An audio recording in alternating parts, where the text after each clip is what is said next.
You resign now. I play chess now.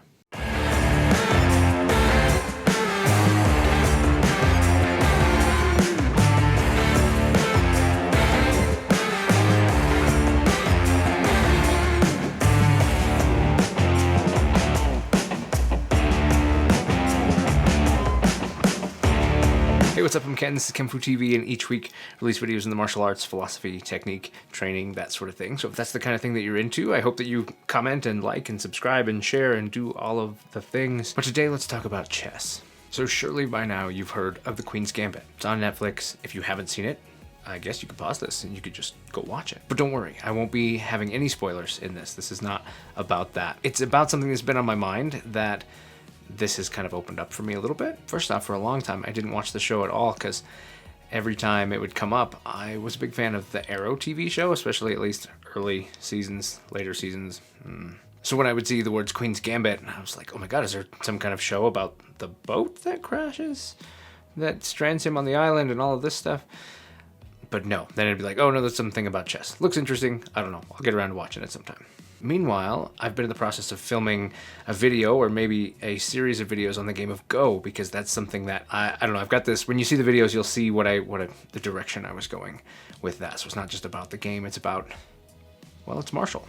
But that's for a different day. Cue this show starting to sweep through my work. Suddenly everybody's talking about it. People going, have you seen it yet? Have you seen it yet? Have you seen it yet? So finally I'm like, well, let's watch it. Let's just see what this is all about. And I loved it.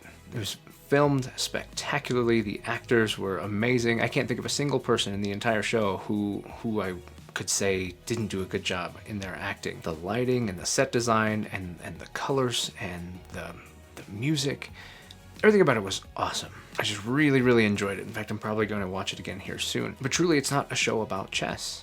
It's a show about mental wellness and coping and addiction and substance abuse and trauma, relationships and friendships and families and the ways that we can be damaged and the ways that we try to cope and the ways that we try to manage. All while introducing a character who has genius. And that has a burden of its own, and it does an amazing job exploring that through the lens of chess. And it's absolutely nail-biting when it comes to the chess itself. They just did an excellent job. I really, really enjoyed it. It actually made me Jones to play Go, but it started to sweep through the office. Everybody started playing chess. I wanted to be able to have something fun to do with the people in my office, so we started playing chess. Now, I don't have a chessboard, and of course, we're playing over distance these days, so we're doing it through an app, through the chess.com app, which is absolutely excellent. And you can play online, you can play with friends and all of that, which is really, really cool. I can definitely say that all of this has me thinking that maybe I need to own a chessboard, and been getting into woodworking lately. And so I'm kind of excited to maybe build a chessboard and some chess pieces and put something together. Could be a fun project for the woodworking I like to do and give me a way to play chess on something personalized and special to me. I'm sure we all have those hobbies that help us kind of fill out our life and bring joy to the little things that we do. Prior to this, I really hadn't played much chess. I played a little bit, as anybody does. Then I found Go, and I fell in love with Go. For years, I had heard my instructor talking about, fighting is a lot like chess, and there's decisions that you make and things that need set up and different stuff like that. Especially when you're talking from a competitive element, the idea of setting up and baiting somebody and creating something for them to take advantage of so that you could take advantage of them taking advantage of it, all of these kind of analogies were made. And then once I discovered Go, I said, man, this isn't chess, it's Go. Go is so much more infinite. You don't start with a board full of pieces and work to have none. You start with an empty board and work to fill it and to control it and to shape it into something. You don't have pieces that move a certain direction or certain ways. Every stone's equal, and it's how it gets used and when it gets used that makes a difference. And it can be aggressive, or it can be defensive, or it can be neutral. And all of these traits are traits that I see in people in the martial arts. How they move, how they fight, how they change, all of this stuff. So I fell in love with that. I played a bunch of it. We opened a Go society, a Go club here in town. We would meet all the time and we would play and just absolutely fell in love with it. So I really hadn't played much chess. So I was prepared to fail miserably at chess with my coworkers, which I have and I've enjoyed. But I've done okay. But I've come to appreciate it in a much deeper way. There is something to it. It is quite magical in the way that you have to think ahead. And that's what I wanted to kind of talk about in this video. And if you've stuck with me this long, thank you, because that was kind of a rambling way to get started into what I'm actually talking about, which is, man, a couple things. I mean, first, there's the game itself. You've got to be able to see the big picture. You've got to be able to not tunnel vision, and you've got to focus on being able to visualize and understand the potential outcomes of things, and not just the immediate potential outcome, but potentially further out than that. Social interactions and violent interactions all have this context of the way they play out, and there is an order of operations that's important. If you skip ahead, then you miss important things and you're not successful. Life happens that way. Work happens that way. You've got to make these decisions, and it's a great way to become aware of potential. The show also has a really strong focus on visualization and how it plays a role in chess, but how it specifically played a role for Beth Harmon and her character. And as martial artists, I think it's really important that we realize that visualization is one of the most powerful solo training tools that we have. There are varying levels of ability to visualize things, all the way to 0 when you look at things like aphantasia, where visualization just isn't a thing at all. But if you have the ability to visualize, it always benefits to strengthen that and to use it to add depth and ability to your solo training, and also your ability of understanding. When you look at a video, if you're watching a YouTube video on how to do something, your ability to visualize it in front of you and to maybe even walk around it and see, well, how does that joint move and how do these things happen, is such a strongly important thing to being able to understand something that you haven't done before. But mostly when you practice alone, the stronger you can visualize it happening, the stronger it actually happens in your body. The brain makes connections and builds an ability to do such things.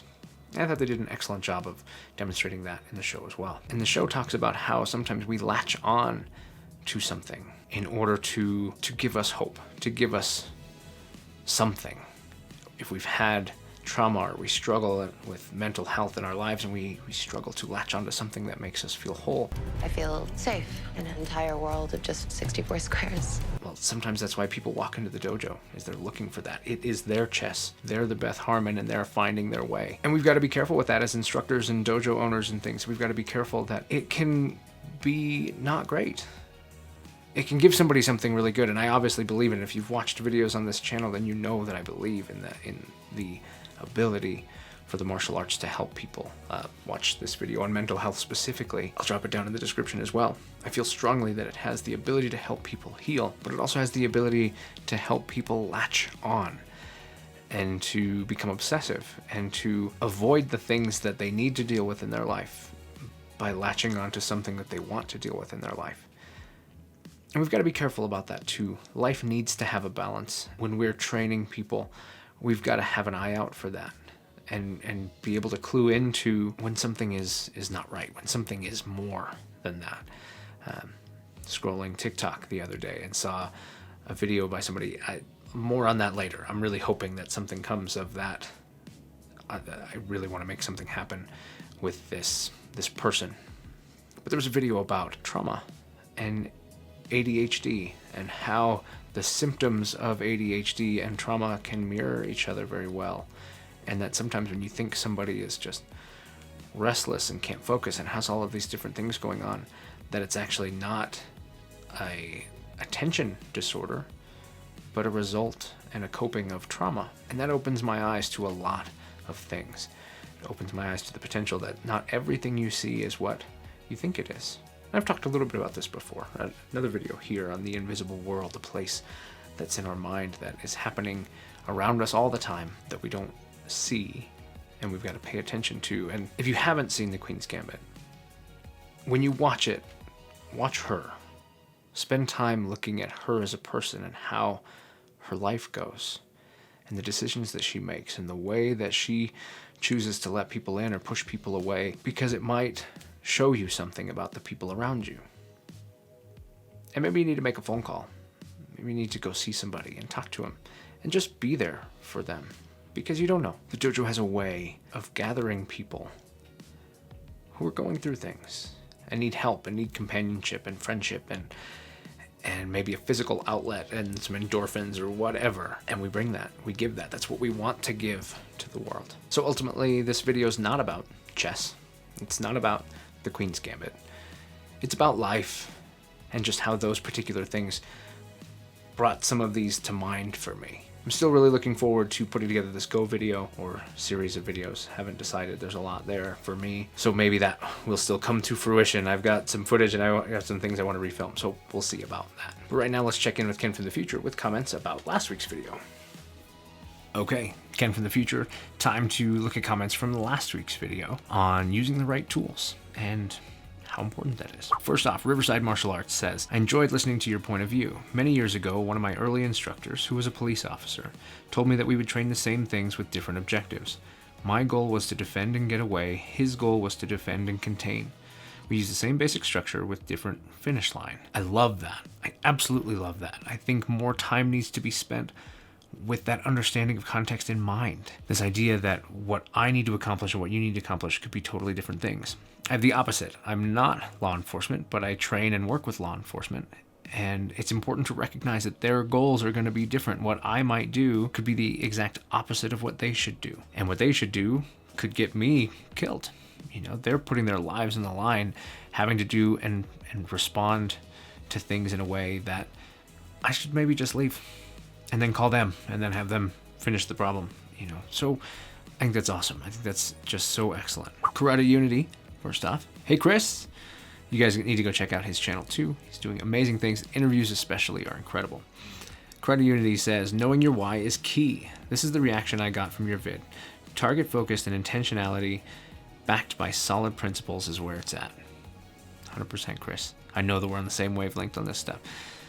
Go check out more of his videos to see exactly the kind of work he's doing in this exact field right now. Robert Reese says there's a difference between practice and use. A lot of people don't actually know how to practice, why to practice, and how to understand practice. It's just something I noticed when studying. Reasoning behind methods and the uses of them seem not to be on the minds, but rather proving what is there. Reasoning behind methods and the uses of them seem to not be on the minds, but rather proving what is there. Yeah.